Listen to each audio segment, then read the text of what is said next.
Olá, mentes curiosas! Vocês já pararam para pensar como os momentos mais sombrios da nossa história podem paradoxalmente revelar a nossa luz mais brilhante? Hoje, vamos mergulhar em histórias reais de tragédias que, em vez de serem um ponto final, se tornaram um ponto de virada, uma fonte inesperada de esperança e união. Preparem-se, pois estas narrativas são a prova de que mesmo das cinzas, algo belo pode florescer. A primeira história nos leva a uma pequena cidade costeira, cuja vida girava em torno de um antigo cais de madeira. Era o coração da comunidade, o local de encontros, festivais e onde gerações de pescadores garantiam o seu sustento. Numa noite de tempestade avassaladora, com ventos que uivavam como lobos e ondas que se erguiam como muralhas, o impensável aconteceu. Um raio atingiu a estrutura e, em questão de horas, o fogo, alimentado pela madeira antiga e seca, consumiu mais de um século de história. Ao amanhecer, a fumaça ainda subia, mas o cais já não existia. O que restava era um esqueleto carbonizado e um silêncio pesado, quebrado apenas pelo choro dos moradores. A dor era palpável. Era como se a alma da cidade tivesse sido arrancada. Muitos pensaram que era o fim, que a cidade jamais se recuperaria da perda do seu maior símbolo. Nos dias que se seguiram, o desespero deu lugar a uma apatia profunda. As lojas ficaram vazias, as ruas silenciosas. A economia local, tão dependente do turismo e da pesca ligados ao cais, começou a desmoronar. Parecia que a tempestade não tinha levado apenas a madeira, mas também o espírito daquela gente. Foi então que uma senhora, dona de uma pequena cafeteria que ficava de frente para o mar, fez algo simples, mas poderoso. Ela colocou uma pequena mesa do lado de fora com café gratuito e um cartaz que dizia: "O cais se foi, mas nós continuamos aqui. Vamos conversar." No primeiro dia, apenas alguns vizinhos apareceram, compartilhando histórias e memórias do cais. No segundo dia, mais pessoas vieram. E no terceiro, uma pequena multidão se formou. As conversas, inicialmente cheias de tristeza, começaram a mudar. As pessoas não falavam mais apenas do que tinham perdido, mas do que poderiam construir. Aquele pequeno gesto reacendeu uma fagulha. Inspirados por essa união espontânea, os jovens da cidade criaram um grupo nas redes sociais chamado Reconstruindo Nosso Cais. Eles começaram a organizar eventos para arrecadar fundos, jantares comunitários, leilões com itens doados pelos comerciantes, shows com artistas locais. Cada evento, não importava o tamanho, trazia mais gente e mais esperança. Pessoas que não se falavam há anos agora trabalhavam lado a lado, unidas por um objetivo comum. A história se espalhou e, em pouco tempo, doações começaram a chegar de cidades vizinhas e até de outros países, de turistas que um dia haviam visitado o cais e guardavam boas lembranças. O que começou como uma tragédia local transformou-se num movimento de solidariedade que ultrapassou fronteiras. Aquele incêndio, que quase destruiu a cidade, acabou por forjar laços de comunidade mais fortes do que qualquer estrutura de madeira. Eles não reconstruíram apenas um cais. Eles reconstruíram a si mesmos, mais unidos e resilientes do que nunca. Agora, vamos viajar para um vale remoto, conhecido pelas suas vinhas e pela produção de um vinho único, um legado passado de geração em geração. Por séculos, as famílias dali cultivavam as uvas com um orgulho quase sagrado. Mas uma seca severa, a pior em 200 anos, chegou e se recusou a ir embora.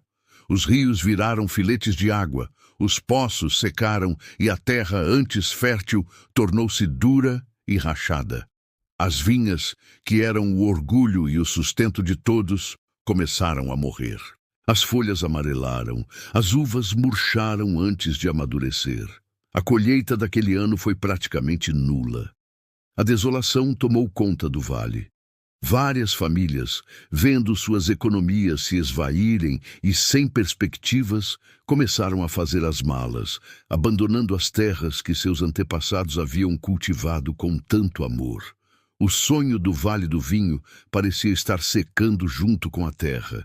No meio desse cenário de êxodo e desespero, um grupo de viticultores mais velhos, cujas mãos carregavam as marcas de décadas de trabalho na terra, se recusou a desistir. Eles se reuniram na praça da aldeia, não para lamentar, mas para lembrar. Eles compartilharam histórias dos seus avós, histórias de outras secas, de pragas e de tempos difíceis que também foram superados. E numa dessas conversas, um deles se lembrou de uma antiga técnica quase esquecida, de poços secos e irrigação por gotejamento, usada pelos primeiros habitantes da região para lidar com a escassez de água. Era uma técnica rudimentar que exigia muito trabalho manual e conhecimento do terreno, algo que a tecnologia moderna havia tornado obsoleto. Era uma aposta arriscada, quase um ato de fé, mas era a única esperança que eles tinham. Eles começaram a trabalhar juntos, dia e noite. Os mais velhos ensinavam os mais jovens, passando um conhecimento ancestral que quase se perdera. Eles cavaram, redirecionaram pequenos fluxos de água subterrânea e criaram um sistema engenhoso que levava a quantidade mínima, mas vital, de água para as raízes de algumas vinhas selecionadas, as mais resistentes. Era um trabalho exaustivo, mas a cada gota de água que salvava uma planta, o espírito da comunidade se fortalecia. No ano seguinte, enquanto muitas vinhas permaneceram secas, uma pequena parte do vale, aquela cuidada por esse esforço coletivo, produziu uma colheita. Pequena, sim, mas de uma qualidade extraordinária. As uvas, forçadas a lutar pela sobrevivência, desenvolveram uma intensidade de sabor nunca antes vista. Aquele vinho, nascido da dificuldade extrema, tornou-se lendário.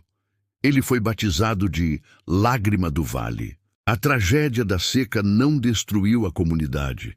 Ela a forçou a resgatar sua própria história, a inovar a partir da tradição e a criar algo mais valioso do que tudo o que já tinham produzido antes. A seca ensinou-lhes que a verdadeira resiliência não estava na abundância de água, mas na profundidade das suas raízes. Nossa última história é sobre uma biblioteca pública, um majestoso edifício antigo no coração de uma metrópole. Era mais do que um depósito de livros, era um refúgio, um lugar onde estudantes de famílias humildes encontravam um espaço silencioso para estudar, onde idosos liam os jornais e onde crianças descobriam a magia da leitura. Mas, devido a cortes orçamentais severos, a prefeitura anunciou o seu fechamento permanente. A notícia caiu como uma bomba. Para muitos, era como se um amigo querido estivesse prestes a morrer. A comunidade protestou, fez petições, mas a decisão parecia irreversível. As portas foram trancadas, as luzes apagadas, e o silêncio que se instalou no prédio não era de paz, mas de abandono. A cidade perdeu um dos seus espaços mais democráticos e vitais. O fechamento da biblioteca deixou um vazio imenso. As crianças não tinham mais para onde ir depois da escola.